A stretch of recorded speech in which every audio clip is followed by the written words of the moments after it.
भारत में एक से बढ़कर एक महापुरुष और ऋषि मुनि हुए जो बचपन से ही दैवीय गुणों के कारण या तपस्या के फलस्वरूप कई प्रकार की सिद्धियां व शक्ति प्राप्त कर लेते थे और जिनका उपयोग मानव कल्याण तथा धर्म के रक्षार्थ हेतु हमेशा से किया करते थे। इन सिद्धियों और शक्तियों ऋषि मुनियों को एक चमत्कारी तथा प्रभावी व्यक्तित्व प्रदान करती है और ऐसे सिद्ध योगी के लिए भौतिक सीमाएं किसी प्रकार की बाधा उत्पन्न नहीं कर पाती है। हम यहाँ संत मत्स्येंद्र नाथ की जीवनी और उससे जुड़ी वो रोचक और अद्भुत जानकारी शेयर करने वाले हैं जिसके बारे में आप अब से पहले अनजान थे। तो दोस्तों चलते हैं और जानते हैं संत मत्स्येंद्र नाथ जी की आश्चर्यजनक जानकारी। मत्स्येंद्र नाथ अथवा मचिंद्र नाथ का जन्म 10वीं शताब्दी की शुरुआत में माना जाता है। बौद्ध धर्म के प्रज्ञान शाखा के योगी के रूप में भी इनको जाना जाता है। संत मत्स्येंद्र नाथ जी को 84 महासिद्धों में से एक माना जाता है। उनका अन्य नाम मुन्नानाथ था। उनका अन्य नाम मुन्नानाथ और मिनापा मत्स्येंद्र नाथ थे। मत्स्येंद्र नाथ कई बौद्ध और हिंदू परंपराओं में एक संत और योगी थे। उन्हें पारंपरिक रूप से हठ योग के पुनरुत्थानवादी और साथ ही ग्रंथों के लेखक के रूप में माना जाता है। उन्हें नाथा संप्रदाय संस्थापक के रूप में देखा जाता है। मत्स्येंद्र नाथ की विशेष रूप से कौला सेवावाद से जुड़े हैं। 84 महासिद्ध पुरुषों में एक गोरखनाथ के गुरु मत्स्येंद्र नाथ को माना जाता है। आप हिंदुओं और बौद्धों दोनों द्वारा पूजनीय हैं और कभी कभी उन्हें अवलोकितेश्वर के अवतार के रूप में माना जाता है।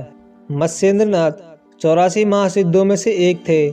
मत्स्येंद्र नाथ गोरखनाथ के गुरु थे जिनका मंदिर उत्तर प्रदेश के गोरखपुर में है और इसके प्रमुख महंत उत्तर प्रदेश के मुख्यमंत्री योगी आदित्यनाथ जी हैं। मत्स्येंद्र नाथ जी ने हठयोग विद्यालय की स्थापना की थी। उन्हें संस्कृत में हठयोग की प्रारंभिक रचना में से एक कौलजना निर्णय के लेखक थे। मत्स्येंद्र नाथ का भगवान शंकर के भक्तों में विशेष स्थान है। समस्त मानव जगत में शिव भक्ति का अलग जगाने वाले मत्स्येंद्र नाथ जी की जन्म कथा अत्यंत चमत्कारिक है। एक बार भगवान शंकर समुद्र तट पर विचरण करते हुए पार्वती जी को एक अमर कथा सुना रहे थे। तभी कथा सुनते सुनते माँ पार्वती जी को एक नींद की झपकी आ गई थी। कथा सुनने के पश्चात हुंकार देने का जो कार्य पार्वती जी को करना था वह कार्य एक अंडे से निकले तोते ने कर दिया। उसी समय महादेव जी ने देखा कि एक विशालकाय मत्स्य बालक को निगल गया था।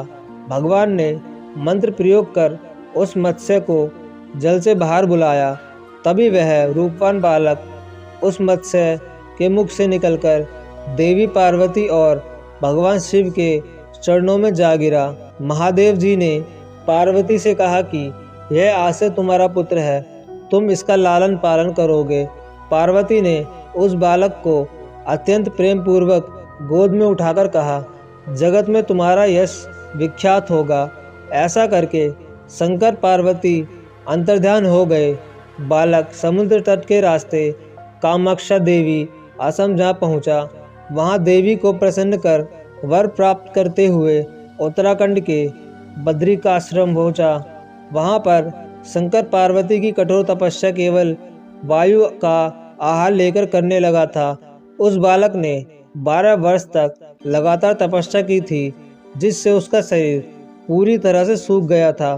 कहा जाता है महादेव जी उसकी तपस्या पूर्ण करने के उपरांत उसे वर देने चले आए। बालक ने भगवान शिव से कहा कि आप अपना स्वरूप मुझे प्रदान करें। शंकर जी ने तथास्तु कहा।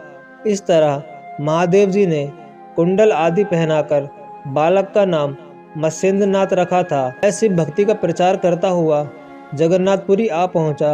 यहाँ पर भिक्षावृत्ति के साथ साथ शिव भक्ति का प्रचार किया।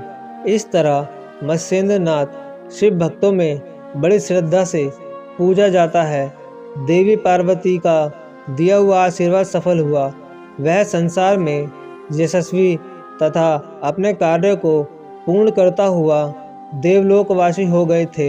नेपाल में प्रचलित एक लोककथन के अनुसार जब गोरक्षनाथ जी ने नेपाल में पाटन का दौरा किया तो उन्होंने पाटन के सभी बारिश वाले सांपों को पकड़ लिया और स्थानीय लोगों द्वारा निराश होने के बाद ध्यान करना शुरू कर दिया, क्योंकि नेपाल के पाटन के लोगों ने गोरक्षनाथ जी को भिक्षा नहीं दी थी।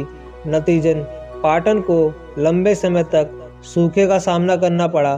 पाटन के राजा ने अपने सलाहकार की सलाह पर गोरक्षनाथ के गुरु मत्स्येंद्रनाथ को पाटन में आमंत्रित किया।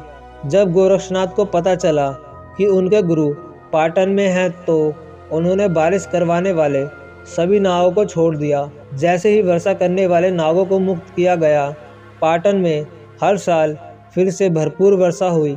उस दिन के बाद पाटन के स्थानीय लोगों ने वर्षा के देवता के रूप में पूजा करते थे।